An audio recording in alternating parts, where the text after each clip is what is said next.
Hi everyone! Welcome back to FQ Mom YouTube channel and welcome to our home.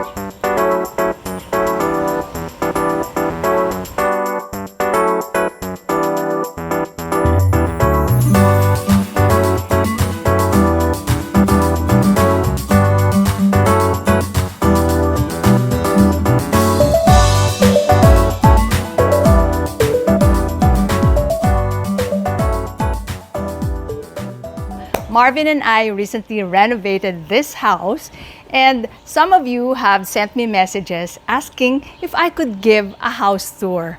But instead of just giving you a house tour, I thought of just coming up with a series, sharing with you some parts of the house, and then discussing with you something about money, FQ, particularly behavioral biases.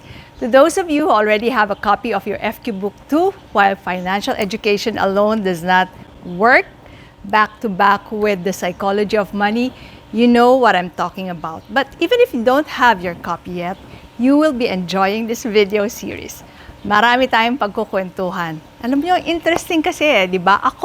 I myself, and I'm always interested to see people's homes. Kasi nga, they say that where you live, how you live, tells a lot about you as a person.